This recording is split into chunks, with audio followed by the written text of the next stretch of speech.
So the mid-season cliffhanger, I saw Elena find a picture of Catherine. How's Stefan going to kind of talk his way out of this one? Well, I can't tell you that because that's after the episodes. Those are the ones you haven't seen yet. I think that it gets pretty intense. So you've seen that. The audience knows that how much has happened, and Elena and Stefan's relationship has gotten quite intense. And just as he's finally earned her trust again, and they've finally reconnected, she finds out this other element, aside from the fact that she's already accepted that he's a vampire. She's already accepted that his brother is a blood-sucking, psychopathic killer.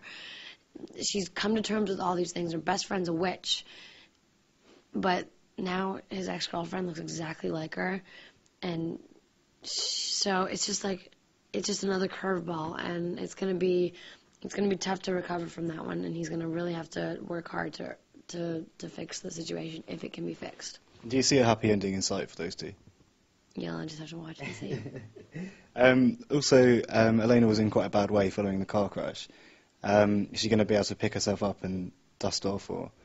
I think Elena is a very tough girl, and she's very strong, and I admire her for everything that she's gone through, and with the death of her parents, and the brother, and the vampire boyfriend, and her best friend being a witch, and Vicky going through everything that Vicky goes through, and just there's so much going on, and the fact that she's able to deal with it and deal with it with such grace thus far, even though it can be kind of traumatic and crazy at times, I think she can handle anything that comes her way.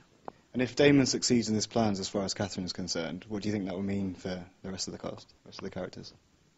Oh my God, if Damon opens that tomb and gets Catherine out, all hell will break loose. Literally. Because it's just, I mean, you saw, the audience has seen the flashback sequences of Catherine back in the day. She's kind of like this narcissistic woman who uses these boys for what she's crazy. So if she came back, it would be pretty intense, and who knows what would happen. It would be unpredictable. Do you think Elena could take her on? I don't know. We'll see. Elena can take on a lot, but I don't know if she could take on Catherine. I don't know. But I have so much fun doing the flashback scenes with Catherine because I get to put on the corset and the dress and be this whole different person, and that's why I love the role that I get to play, the roles I get to play on this show. I get to be two completely different people that are in terms of personality, are so different, and they have polar opposites, so it's a lot of fun. Do you think there's any chance of Elena being turned? We'll have to watch. I can't tell you these things. You are just... Would you like to play a vampire? I do play a vampire as Catherine. True. But as Elena, would you like to? Actually, wait, do they know that? This is being held back. Yeah. Yeah, but I don't think you know that yet. Oh, yes, you do. Yeah, okay. I do get to play a vampire. I get to play Catherine, and I get to put in the teeth and do the whole thing. And it's funny. As soon as you put the teeth and the eyes and you're in that whole get-up, you just change, and you feel almost more animalistic and crazy.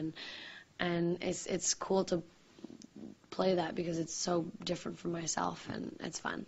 Which is a better role to play? They're both different and amazing in different kind of ways, but I think I enjoy playing Catherine more because I don't get to as much. It's kind of like the whole vampire appeal and the whole bad boy appeal. It's because it's forbidden and because it's what you're not supposed to have, and it's harder to get and bad for you that you like to do it more because it's, yeah. And we've seen from recent episodes that the producers aren't afraid to kill off the main characters. Should we be worried about anyone else in the show at the moment, do you think? Yes. The audience should be worried about every character's well-being because it's up in the air, anything can happen. And it's funny, when we first got the show and we moved to Atlanta, Marco Siega, who's one of the main directors on our show, he came up to us and he sat us all down. He's like, just so you guys know, you better be on your best behavior, and not only that, but just like don't get too attached because it's not Elena's diaries, it's not Damon's diaries, it's not Vicky's diaries, it's the vampire diaries. So anything can happen and anyone's up in the air to. But it's also just because they want to keep the audience on the edge, and there's also like a like a unpredictable kind of anything can happen. So yeah. How do you think the show will be without Elena? Oh, I don't know. I mean, I wouldn't watch it anymore. No, I'm kidding. I don't know. I don't know. So finally, on that note, how are things on set like without people like Kayla? You know, Kayla's still very much in our lives. I live with her. Like she was my roommate while we were filming, and she's so cool and so sweet and so talented. When she did all those episodes with the transformations, and I respect her so much as an actress, and I think she is doing films, and she's got all these projects lined up now, obviously, because she's so wonderful, but we miss her.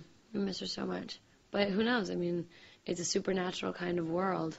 Anything can happen. Do you think there's a chance she might come back? Anything can happen.